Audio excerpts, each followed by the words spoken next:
La revolución es una de las etapas más trascendentales de la historia de México y marca el panorama general de este país en el transcurso del siglo XX.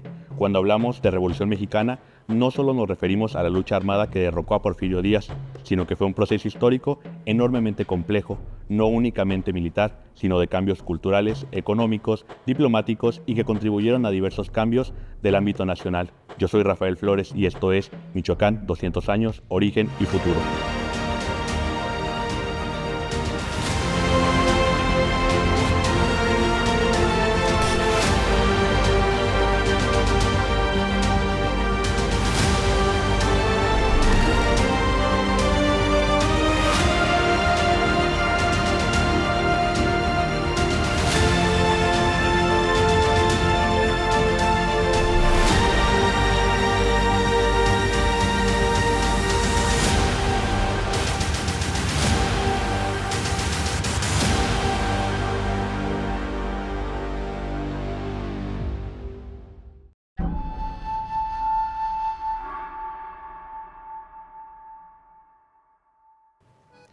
Muy buenas noches, Michoacán, origen y futuro.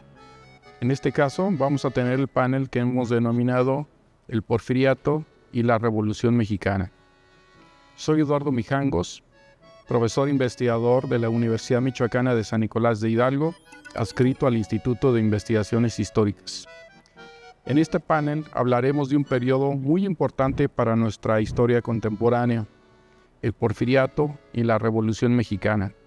Y para hablar de ambos procesos históricos, nos acompañan tres destacados historiadores, doctores en historia los tres, miembros del Sistema Nacional de Investigadores y adscritos también a la Universidad Michoacana de San Nicolás de Hidalgo, distinguidos especialistas en esta materia.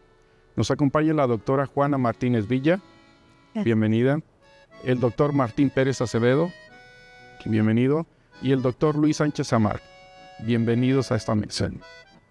Bien, el Porfiriato fue un periodo de transición muy importante en el Estado y desde luego también en el país.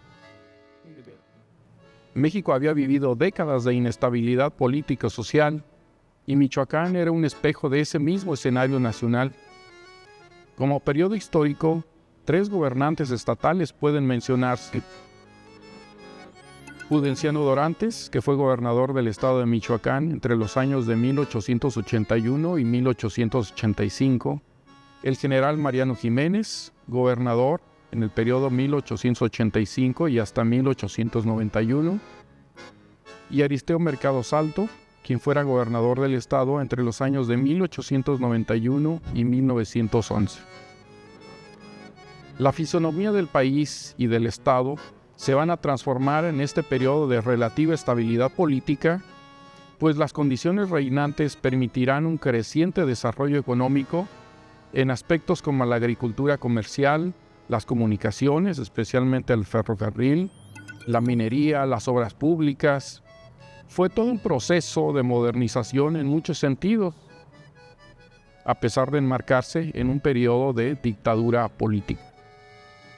Me gustaría comenzar preguntándole a nuestros panelistas cómo podríamos abordar este proceso de modernidad en nuestro estado, tanto en las ciudades como en las haciendas, como en el campo michoacanos. Doctora. Muchas gracias, doctor.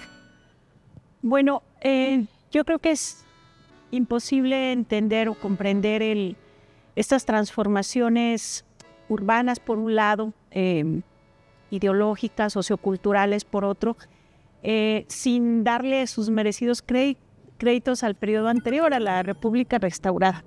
Me parece que muchos de los proyectos que tienen que ver justo con mejoras materiales, con embellecimiento urbano, con propuestas incluso de índole higienista, surgen justamente en el periodo anterior al Porfiriato, es decir, de 1867 a 1876.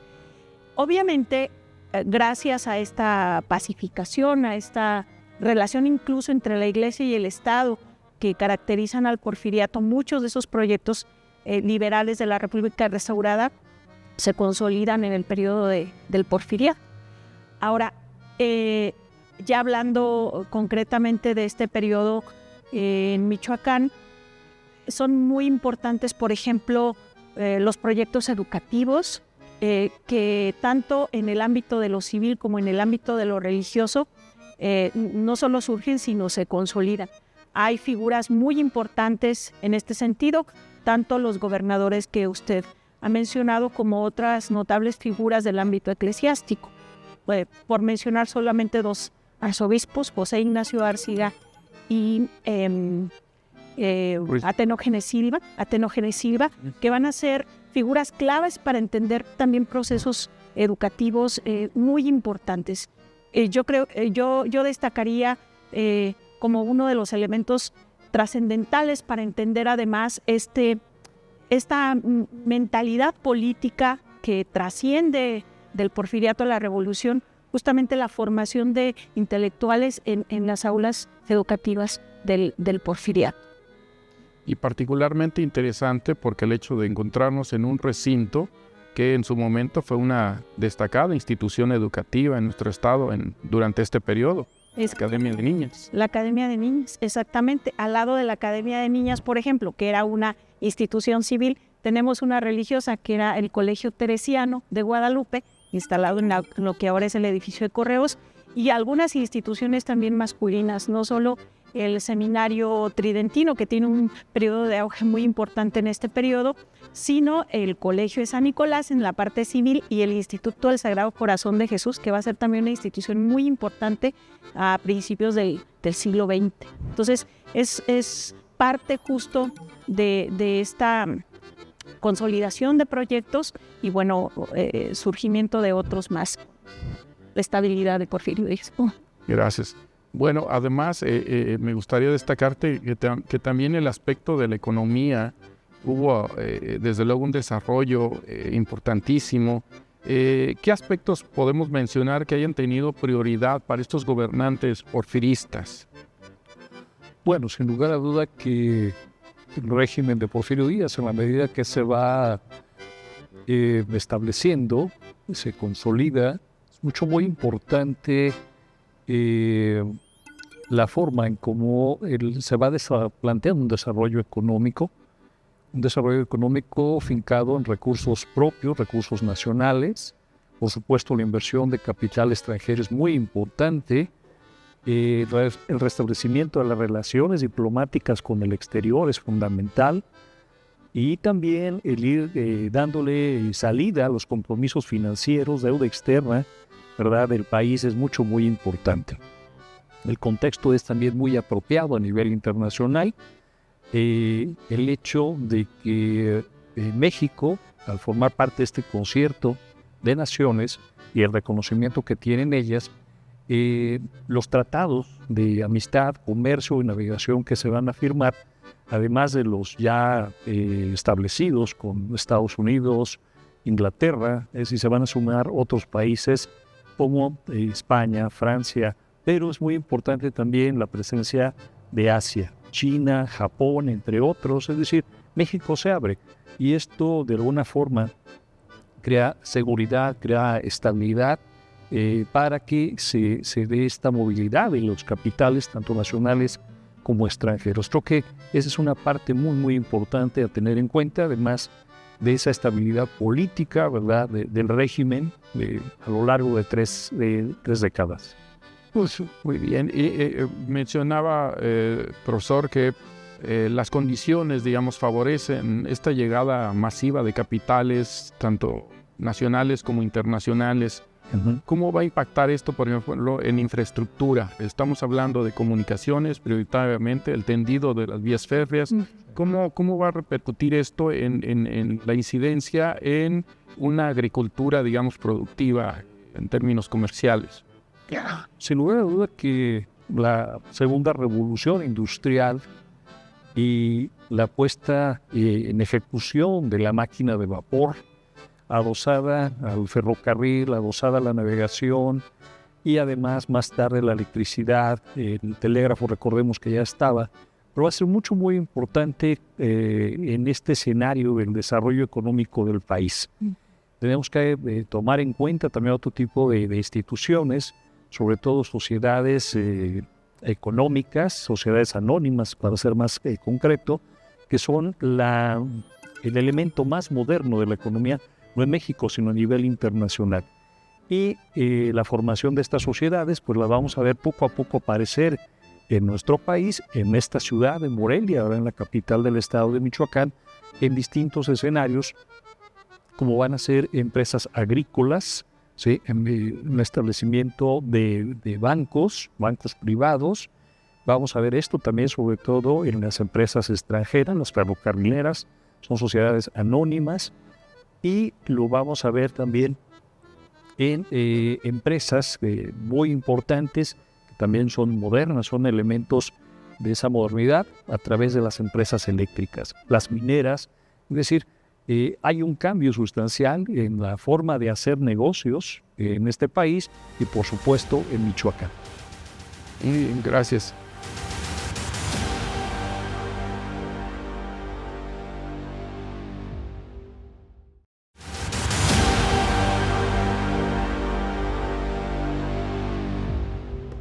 Al alzarse victoriosa la insurrección militar de Tuxtepec, que llevó al general Porfirio Díaz a la presidencia, en Michoacán las fuerzas políticas y militares se pronunciaron a favor del nuevo gobierno, que derivó en el nombramiento del general Felipe Chacón como gobernador interino, mismo que en un intento de equilibrar las fuerzas políticas del Estado, incorporó a viejos políticos conservadores y liberales, situación que no fue bien vista por el general Porfirio Díaz. Desde luego estamos hablando de un periodo que es primordial para nuestra memoria histórica, ¿no? Y cargamos también con el hecho de que durante este periodo esta estabilidad política está siendo, digamos, protagonizada no solamente por Porfirio Díaz, sino por estos personajes que en los estados mantienen, digamos, el poder y lo conservan como tal. Es el caso de don Aristeo Mercado, que fue gobernador a partir de 1891, digamos en una situación circunstancial debido a una enfermedad del gobernador en turno, del general Mariano Jiménez, que además era compadre de Porfirio Díaz, y eventualmente va a permanecer en el cargo por un margen de 20 años. Va a ser el gobernador porfirista, digamos, de Michoacán hasta que lo destituye la revolución. ¿Hay algunos aspectos políticos que pudiéramos remarcar en este sentido? Bueno, sin duda el porfiriato pues es como el lema, ¿no?, que manejó orden, paz y progreso.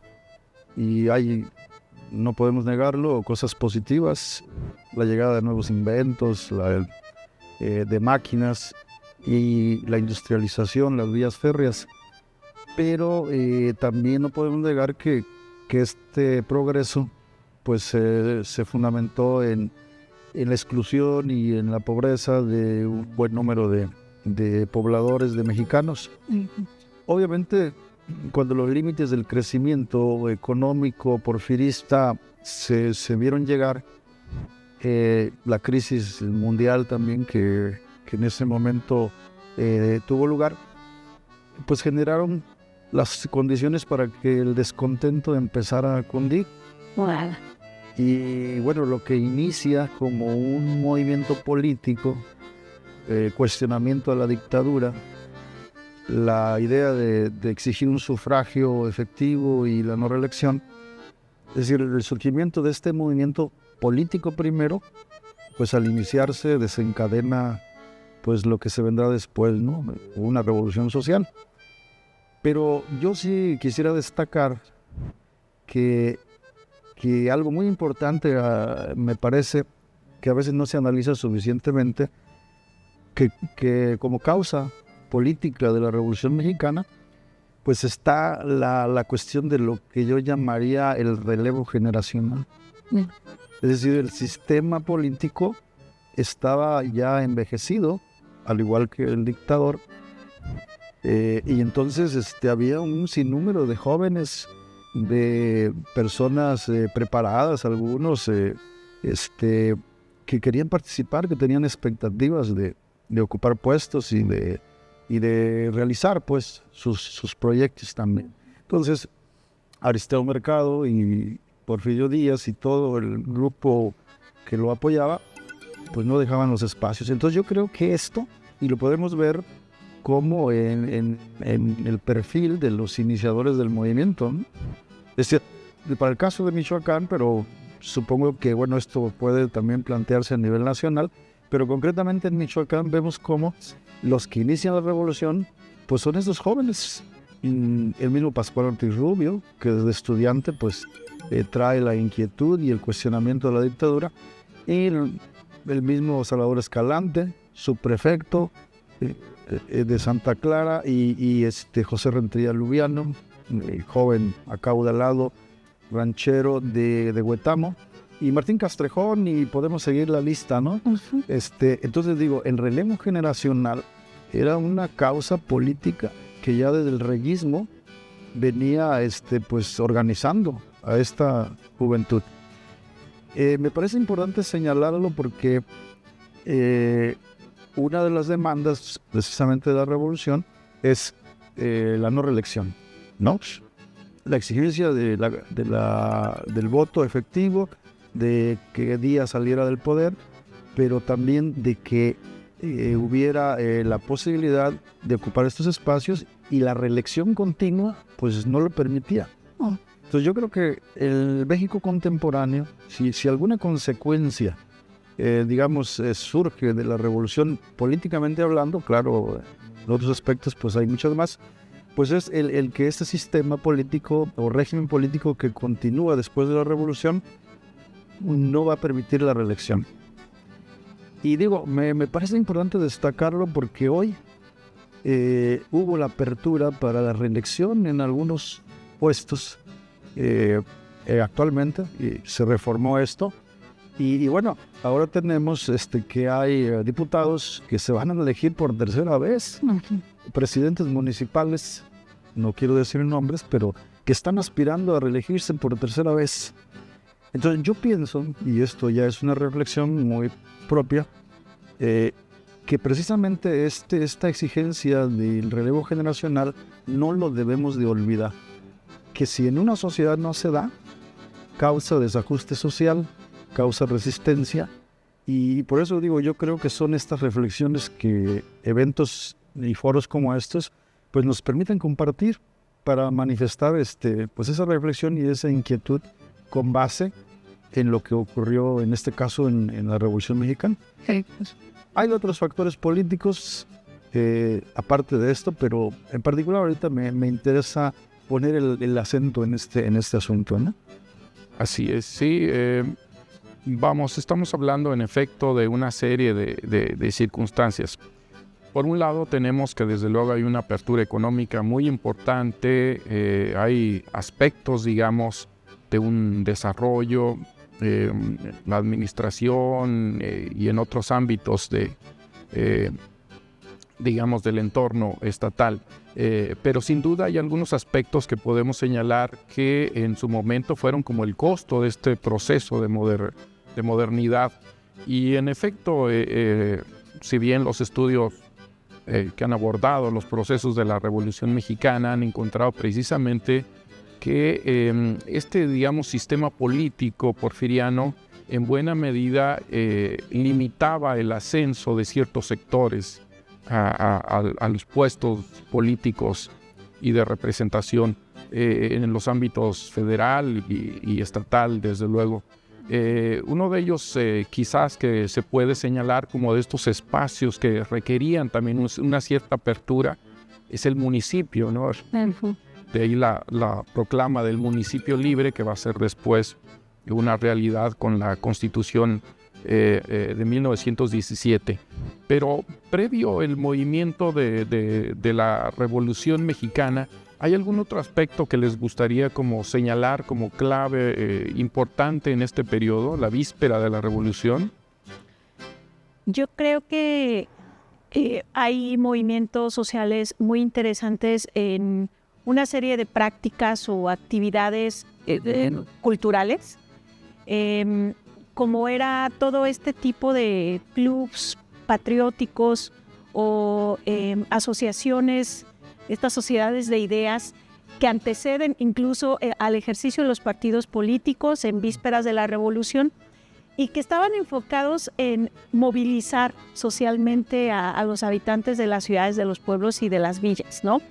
Pienso, por ejemplo, en estos clubes patrióticos que tenían a su cargo la organización de las fiestas cívicas. Son muy importantes durante el Porfiriato y sobre todo durante el gobierno de Aristeo Mercado, porque prácticamente al lado de los héroes nacionales como Hidalgo, bueno, hay que decir una cosa muy interesante, esta última etapa del Porfiriato, sobre todo a partir de los 80s, es el periodo en que se construyen los panteones cívicos, tanto locales como regionales y nacionales. Ahí aparecen mártires cívicos de todas las entidades, y al lado de estos héroes van a aparecer las figuras de los políticos, ¿no?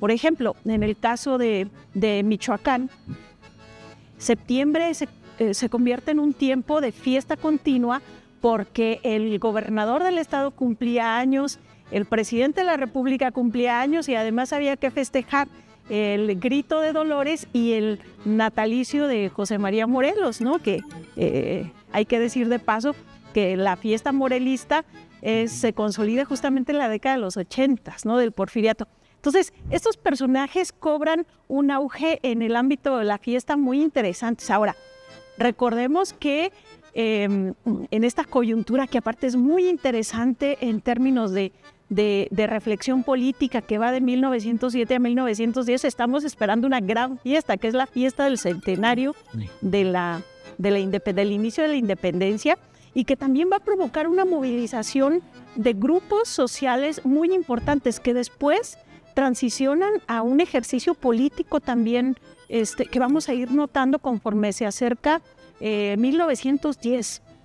Muchos de estos clubes cobran tintes políticos muy, muy interesantes, y bueno, los vamos a tener a muchos de sus integrantes participando ya en el movimiento de Revolución Mexicana.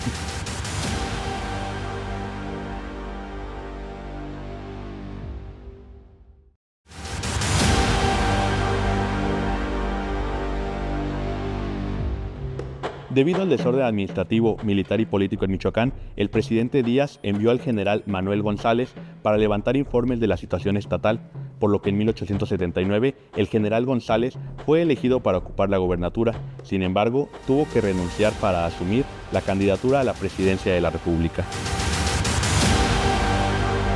Así es. Comentaba en efecto un hecho simbólico bastante interesante. El presidente de la República cumplía años el 15 de septiembre, el gobernador de Michoacán cumplía años el 30 de septiembre, ¿no? Entonces, fechas cívicas conmemorativas muy interesantes en nuestra historia patria. Y desde luego, hablar del Porfiriato es también hablar precisamente del culto cívico a los héroes de la independencia y después de los de la Reforma. Y estos van a estar presentes precisamente en todo este ámbito ceremonial, sobre todo en efecto la víspera del centenario de la independencia. Bien, entonces podemos decir que el orden y el progreso se mantenían en Michoacán. ¿Qué partes podemos concebir de ese discurso del orden y del progreso? Bueno, pues me parece que en la parte económica, que es uno de los elementos que más se han destacado y estudiado a nivel nacional, incluso a nivel regional en Michoacán, y ese desarrollo económico a partir de la década de los 80, pues sin lugar a duda que va a tener elementos muy importantes, como en el ámbito agrícola, la formación de empresas con ese carácter capitalista, si bien no en todo el campo michoacano, eso hay que dejarlo en claro, ¿sí? Pero sí van a destacar algunos casos muy importantes en los cuales la inversión de capital y la incorporación de tecnología a los procesos productivos. Citaré algunos ejemplos. Por ejemplo, la hacienda de Pedernales, propiedad de una familia española que viene a establecerse en México en las décadas de 1840, pero cuyos intereses en Michoacán se van a ver reflejados, pues son un ejemplo de esto. Un caso también que creo que sería la empresa capitalista por excelencia en Michoacán, sería las haciendas de Lombardía y Nueva Italia, ¿verdad? De Dante Cusi, y algunas otras escenarios también de carácter industrial. Por ejemplo, la fábrica de hilados y tejidos La Paz, aquí en Morelia, de un vasco, Juan Basagoiti, además vicecónsul de España en Morelia. Y, por supuesto, lo que es muy importante también tomar en cuenta el ámbito de la minería. Es decir, el estado de Michoacán, si bien ha estado un tanto al margen de los grandes centros mineros, en Guanajuato, en Zacatecas, sin embargo, sí hay una tradición colonial incluso, ¿verdad?, como va a ser en el distrito de Tlalpujahua, con el descubrimiento de lo que van a ser las vetas que le van a dar sentido a la compañía minera 2 Estrellas, del francés Francisco J. Fournier, ¿verdad? Entonces vemos cómo Michoacán se incorpora dentro de esta órbita de los negocios a gran escala o de una importancia destacada.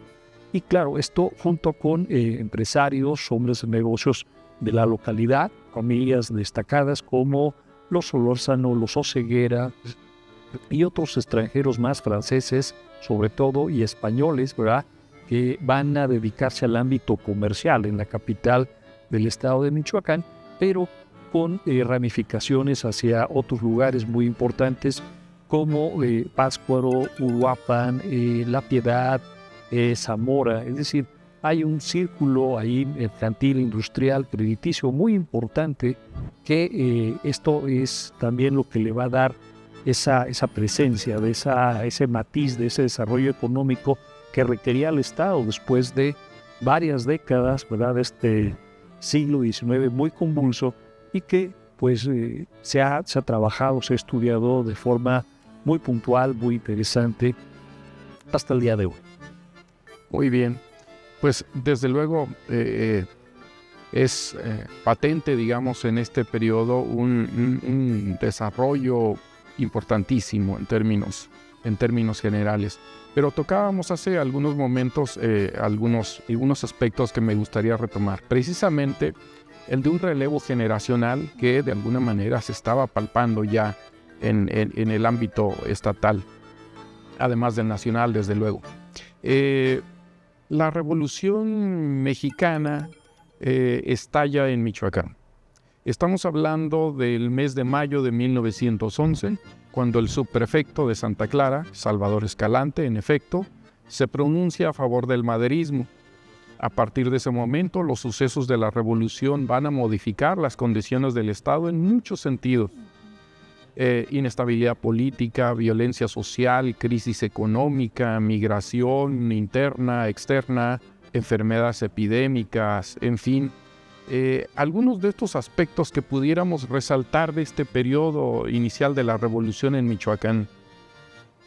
Bueno, un poquito retomando desde atrás en lo que es el fondo, la base económica que le da sustento a esta movilización contra la dictadura, tiene que ver con las condiciones pues económicas, ¿no?, que tuvieron una baja, digamos, en cuanto a los salarios, en cuanto a las oportunidades de crecimiento, de ingreso, y también problemas de sequías, ¿no?, que se acumularon y había carestía. Pero uno de los aspectos bien importantes que digo, sí, se merece rescatar y profundizar es el aspecto de la tenencia de la tierra. Es decir, sin duda la Revolución Mexicana es un movimiento de base campesina. Aunque sus dirigentes, algunos pertenecían o venían de otros sectores sociales, en casi todo el país, el hecho de que en el Plan de San Luis se mencionara la devolución de las tierras a las comunidades que habían sido despojadas, pues sin duda que llamó la atención. Entonces el problema de la tierra yo creo que sí era real, ¿no? O sea, sí era real el despojo que se había venido haciendo, el asunto de la individualización de las parcelas, y luego cómo muchos comuneros recibían su parcela y la vendían o la empeñaban. Por ejemplo, en el caso de Tierra Caliente, que es donde más he estudiado yo el asunto de la Revolución de Michoacán, pues había personas capitalistas que habían acumulado y comprado todas esas parcelas. El propio prefecto durante mucho tiempo, ¿no? Leonardo Valdés, héroe de la lucha contra los franceses, pues era dueño ya de la hacienda de Quenchendio, que había pertenecido a la comunidad indígena de Cutzio. Y así podríamos mencionar. Entonces, bueno, en esa región, por ejemplo, al igual que en otros lugares, desde el Porfiriato habían empezado ya a organizarse grupos indígenas en resistencia y en lucha por recuperar esas tierras. Entonces ya había habido algunas irrupciones. El doctor Gerardo Sánchez ha estudiado, por ejemplo, el caso ahí de Cutzio, Huetamo, y bueno, por otras regiones, Trinidad Regalado, acá por Zamora. Entonces, el plan de San Luis y el planteamiento de que pudiera haber esta recuperación, pues sin duda que hace que ese movimiento político se convierta en un movimiento social muy amplio y que los campesinos participen. Y entonces en Michoacán me parece que en el maderismo, bueno, se pronuncian en apoyo al plan de San Luis varios michoacanos, pero como el movimiento no, bueno, rápidamente entran en negociaciones y se produce la renuncia de Díaz, se pacta en los tratados de Ciudad Juárez el desarme y el cese a las hostilidades, pues en Michoacán el movimiento ya no crece, ¿no? Dijéramos que en esta primera etapa es importante mencionar que Michoacán aporta significativamente pues algunos liderazgos, pronunciamientos, pero luego ya se viene la negociación de la paz. Luego, digamos, la parte en la que Michoacán ya participa más activamente y que va a venir a desestabilizar el Estado con mayor fuerza, la situación de la política, es pues el asesinato de Madero y el pronunciamiento ahora sí en Michoacán de varios grupos y el inicio de la lucha contra Victoriano Huerta. Yo creo que esa parte es en la que Michoacán, si no hay ejércitos muy grandes y batallas comparables con otras acciones de guerra en el país, sin embargo, bueno, pues sí, se movió el tapete, ¿no? O sea, se movió el esquema político. Morelia no fue tomada, pero fue asediada, y se tomaron otras ciudades principales, como Zamora, Uruapan, Pátzcuaro. Y bueno, yo creo que ahí ya se viene ese periodo de desestabilización donde se abre la expectativa de participación desde abajo. Así, yo terminaría con este comentario diciendo que ahí es donde el movimiento político se convierte en revolución y la revolución pues se distingue por un protagonismo de la gente, que va imponiendo, más allá de la voluntad de los líderes, pues la exigencia de demandas sociales, ¿no?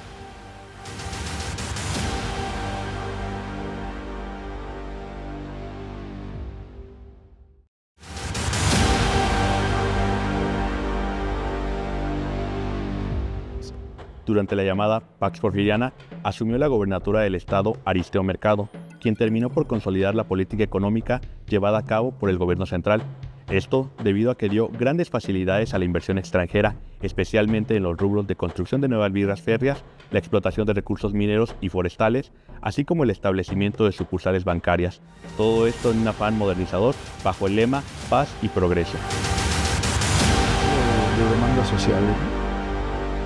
Muy bien, desde luego coincidimos en que hubo una serie de movilizaciones en el ámbito campesino y que son manifiestas en distintos lugares de nuestra entidad, desde la meseta y de algunos lugares de la periferia. Particularmente en Morelia pareciera que esto no se ve reflejado en la misma manera, sobre todo pues porque siendo la ciudad capital, aquí se mantienen, digamos, el orden del gobierno estatal, la administración, las fuerzas del orden federal, en fin. Pero bueno, en relación a estas afectaciones que propicia la revolución, ¿cómo se modifican las estructuras económicas? ¿Qué pasa con las haciendas, con las grandes propiedades? ¿Qué pasa con la minería? ¿Qué podemos mencionar, digamos, como repercusiones en este sentido? Sí. Creo que tendríamos que considerar dos escenarios. Si bien Madero, en algún momento, sobre todo ya cuando se perfila el triunfo del Plan de San Luis, considera en algún momento que la población nacional y extranjera pueden presentar al gobierno reclamaciones por los daños que han padecido. Este esquema va a durar muy poco. León de Navarra ya no lo va a trabajar, no lo va a postular como sí, sin lugar a duda que la presión foránea de los países con los que México tiene relaciones diplomáticas va a ser muy importante, porque a estas embajadas o legaciones los ciudadanos foráneos que viven en México y en Michoacán van a estar presentando sus expedientes, sus reclamos por los daños padecidos. Daños en el ámbito material, es decir, una hacienda incendiada, robo de ganado, de cereales, de dinero, pero también en algunos casos el secuestro, el asesinato, y esto va a dar pie a partir de 1911 a que se van a ir formando en la Secretaría de Relaciones Exteriores, sobre todo, estos expedientes de reclamaciones. Hay 3 comisiones durante esta década revolucionaria: la Comisión Consultiva de Reclamaciones, que empieza con Madero y va a continuar con el gobierno de Huerta, y después viene el constitucionalismo y crea la Comisión Nacional de Reclamaciones. Ya está todos los extranjeros que hay en el país que padecen los daños, norteamericanos, franceses, italianos, españoles, aunque los españoles tienen una condición muy especial, son considerados y catalogados por el constitucionalismo como enemigos de la revolución, ¿verdad? Es decir, quedan un tanto en pausa sus expedientes, y después al triunfo ya del movimiento de Agua Prieta con Álvaro Obregón, es decir, se crea una comisión ya nacional, ¿sí?, para atender este tipo de situaciones. Esto va a tener un giro más adelante, simplemente lo quiero mencionar. El momento en que México restablece relaciones, sobre todo a partir del inicio de vínculos con los Estados Unidos en 1923, es que se van a crear comisiones mixtas, es decir, México con cualquiera de los países que reclaman. Esto es una de las deudas, es uno de los costos de esta revolución, y que por supuesto las cifras pues son verdaderamente exorbitantes, ¿verdad? México tiene una capacidad muy interesante, muy pausada, muy bien llevada para ir sorteando estas cuestiones. Este problema se va a resolver hasta la década de los 40, en que se saldarán más o menos, ¿verdad?, los costos de esta población foránea, que dicho sea de paso, pues es minoritaria, es decir, en números redondos llegará al 1% de la población, es decir, pues es un grupo de extranjeros tentativamente poco visibles, pero sí muy importantes, sobre todo en el ámbito económico. El momento que veo las reclamaciones son en haciendas, en fábricas y en negocios, en bancos, es decir, es la parte más sustanciosa. Así es. Pues violencia social, bandolerismo, enfrentamientos faccionales, enfermedades epidémicas, la influenza española, por ejemplo. En fin, Michoacán desde luego enfrenta un escenario muy volátil, desde luego, y de alguna manera sus gobernantes intentan pacificar el Estado con la idea de irse incorporando, digamos, a este nuevo escenario nacional, ¿no? Un nuevo proyecto de nación. ¿Hay algo que pudiéramos destacar de lo que pasa en el Michoacán, en el Morelia de entonces, de cómo se va asimilando, cómo se va transformando la ciudad y el Estado en estas décadas? Okay. Bueno, como se ha comentado anteriormente, Morelia como cabecera pareciera no ser tan afectada como el ámbito rural del interior del estado. Sin embargo, por ser la capital y tener conexiones directas con ranchos, con haciendas, subsistir a partir justamente de la producción de estos, hay que decir que Morelia es una ciudad comercial en términos generales, que alberga población que migra constantemente.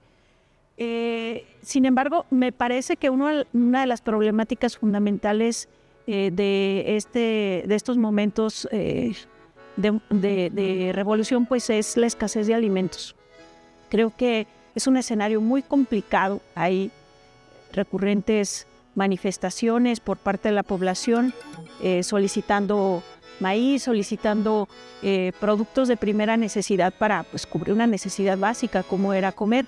Hay una baja tremenda de población masculina, no solamente en los alrededores de la ciudad, sino en el interior también del estado, y esto impacta tremendamente en el rol de las mujeres. Yo creo que hay que hacer una valoración muy profunda acerca del papel que a partir de estos años, sobre todo a partir de 1913, 1915, se da en el ámbito de lo femenino. Las mujeres son las que se tienen que hacer cargo de cubrir estas necesidades para alimentar a las familias, ¿no? Mientras que los hombres tenían que ir pues a luchar, ellas se encargaban justo de estos quehaceres, ¿no? Y a veces es un poco dejado de lado, ¿no?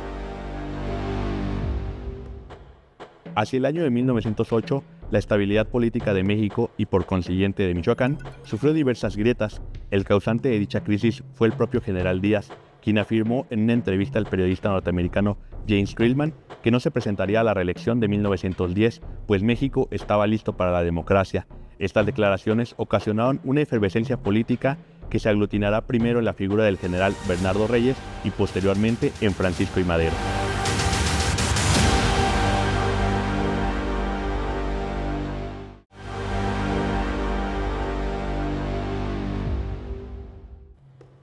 La versión tradicional sostiene que no hubo cambio alguno a la llegada de Madero a la silla presidencial. Sin embargo, esto es falso, ya que si cambia el gabinete, cambian también los gobernadores y los jefes políticos.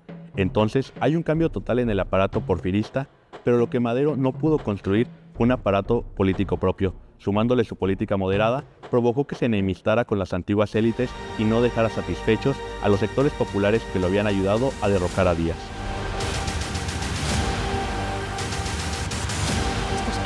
¿no? Y a veces es un poco dejado de lado, ¿no? Por una... Sí, hablamos desde luego de que en Morelia se está viviendo un clima, digamos, muy precario en cuanto a los recursos, en cuanto a los alimentos, que en efecto provienen de los distritos cercanos a la capital, pero que de alguna manera estos distritos están viendo afectados por la violencia, por el bandidaje, digamos, que sobresale en estos momentos. Es una Morelia, vamos, que está padeciendo estos años quizás los más violentos de la Revolución, por ahí de 1915, y quizá un poco más adelante, hasta 1918, cuando tenemos un periodo ahí particularmente violento, que es cuando estos grupos, digamos, paramilitares, podríamos decirlos así, al mando de Chávez García, de José Altamirano, de Jesús Cíntora, y están amenazando el orden social y político en la entidad. Es durante el gobierno del ingeniero Pascual Ortiz Rubio, quizás cuando se resiente mucho estos momentos, digamos, de mayor afectación, de daños colaterales de la revolución en Michoacán. Y sin embargo podemos decir que, lo mencionaba el doctor Sánchez Amaro, que personajes como Pascual Ortiz Rubio, el mismo Francisco J. Mújica, y no sería el único, son personajes que empiezan a emerger precisamente y que se proyectan, digamos, políticamente con la Revolución Mexicana. ¿Esto en qué medida, digamos, trasciende a nivel nacional? Me parece que hay pues una idea, muchas veces al hablar de la revolución, que los generales del norte pues son los triunfadores de la revolución, ¿no? Los que al final toman el poder y lo van a mantener varios años. Obregón, Calles, Grupo Sonora y los generales afines a ellos,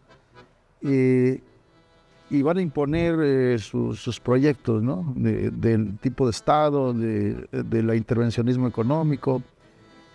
Pero yo creo que Michoacán en particular, bueno, por otro lado el Morelos aportó el zapatismo, ¿no? El planteamiento de Tierra y Libertad, Plan de Ayala, pero yo creo que Michoacán también aportó mucho a la revolución. Y sí creo que tienes razón, hay que hacer siempre hincapié en ello. Bueno, porque pues somos orgullosamente michoacanos y siempre ha participado Michoacán en los procesos nacionales, pero yo creo que Michoacán podemos decir que aportó a través de muchos personajes, pero destacaremos tres que mencionaba, ¿no? Por la importancia que tienen. Primero, yo creo que Pascual Ortiz Rubio, es decir, general, que después va a ser gobernador, creador de la Universidad Michoacana, y presidente de la República. En un momento pues, de reconstrucción del Estado. Y por otro lado, en el planteamiento ideológico, en el planteamiento del programa social, pues Francisco J. Múgica, jovencísimo, integrado a la revolución, cercano de Madero, cercano de Carranza, y luego cercano del siguiente personaje que también va a aportar mucho, y que sería pues Lázaro Cárdenas. O sea, innegablemente esos tres personajes son la expresión digamos, de todo ese empuje de Michoacán en las obras de la revolución, porque sin duda Lázaro Cárdenas pues va a ser, para muchos, yo me incluyo, pues va a ser el que va a llevar las demandas de la revolución al punto pues más alto, con el reparto agrario y con la expropiación petrolera y con la reforma educativa socialista, ¿no? Es decir, ahí vemos que callado y joven además, pero con mucha visión, pues prácticamente es un parteaguas, ¿no? de la historia de México. Entonces, yo creo que Michoacán, pues digamos, no tuvo ejércitos de 20,000, 30,000 gentes como en la División del Norte, pero pues su participación ayudó a debilitar la dictadura y luego pues aportó ideas, programa y acciones, ¿no? Por eso sí, tienes mucha razón, o sea, Michoacán, y hubo más, ¿verdad? Hubo más, pero pues nos limitaríamos en este caso a resaltarlos a ellos. Así es. Desde luego hay ciertos aspectos que sería, digamos, necesario abordarlos con mayor profundidad y cada uno de ellos pues ameritaría todo un programa, desde luego, para hablar de ellos y abordarlos con profundidad. En fin, el México actual y el Michoacán de hoy difícilmente podríamos concebirlo sin los procesos de la modernidad acontecidos en el Porfiriato y mucho menos sin los cambios sociales e institucionales que propició la Revolución Mexicana. Estamos hablando de un nuevo Estado de Derecho, un desarrollo socioeconómico vinculado después al corporativismo revolucionario, un partido político hegemónico, en fin. El Porfiriato y la Revolución Mexicana fueron procesos históricos de enorme relevancia en nuestro pasado como entidad federativa. ¿Cómo ve, profesora, la necesidad precisamente de estudiar estos procesos históricos? Bueno, yo creo que es fundamental reflexionar nuestro presente a partir justamente de estas coyunturas sociopolíticas. Para cerrar, a mí me gustaría destacar la participación de dos sectores importantísimos para entender justamente el cambio de régimen y resaltar el desenvolvimiento que tienen durante la Revolución Mexicana y que gracias a ello se puede entender la creación de instituciones, en nuestro caso como la Universidad Michoacana, la propia creación de una constitución en el 17, etcétera, y es el papel que juegan las clases medias y el papel que juegan los intelectuales, que de repente si los pensamos en nuestro México actual parecieran dos sectores hasta cierto punto desdibujados y que es muy lamentable por el papel trascendental que tuvieron en estos 2 episodios de la historia del Estado. Así es. Estamos hablando en términos muy generales que hay una década violenta, desde luego llamaríamos como de revolución política, en donde se desmantelan las estructuras del viejo régimen, y posteriormente un periodo, digamos, de revolución social institucional que historiográficamente se concibe más o menos entre 1920 y 1940, donde se llevan a cabo las grandes reformas de la revolución mexicana, digamos. Es la etapa institucional de la Revolución Mexicana. Profesor, no sé si quisiera concluir con algún comentario al respecto. Sí, sin lugar a duda que en nuestra historia inmediata, hablar de porfiriato y revolución, pues nos polariza un poco en cuanto a la percepción que tenemos de estos 2 momentos históricos, y que creo que es importante la difusión, por ejemplo, a través de esta actividad que estamos realizando, de cómo se ha ido avanzando en el conocimiento, en la investigación de estos 2 grandes temas que son nodales para entender en México de nuestros días, ¿sí? Y que han cambiado algunos parámetros, algunos paradigmas. Creo que esto es muy importante, que sea de conocimiento público y que llegue a los distintos sectores de nivel educativo. Creo que este sería una cuestión que nos permitiría ubicar de mejor manera mucho de lo que nos sucede incluso el día de hoy. Pues coincidiríamos desde luego en la necesidad que tenemos de seguir profundizando en cada uno de estos temas de nuestro pasado, porque de alguna manera es una forma de poder entender nuestro presente. Difícilmente pudiéramos abordar las circunstancias que hoy acontecen en nuestro estado y en nuestro país sin una adecuada valoración de nuestro pasado inmediato. Me parece que en ese sentido, hablar de la Revolución Mexicana en cuanto a la formadora del México moderno, el México actual, también nos remite precisamente a valorar las condiciones en las cuales esos cambios fueron posibles en nuestro país. Yo le doy muchísimas las gracias a nuestros panelistas, doctor Ruiz Sánchez Amaro, doctora Juana Martínez Villa, doctor Martín Pérez Acevedo. Muchísimas gracias por su participación. Les agradezco muchísimo el hecho de haber estado compartiendo con nosotros esta mesa, y a nuestro público, muchísimas gracias por su atención. Muchas gracias y buenas noches.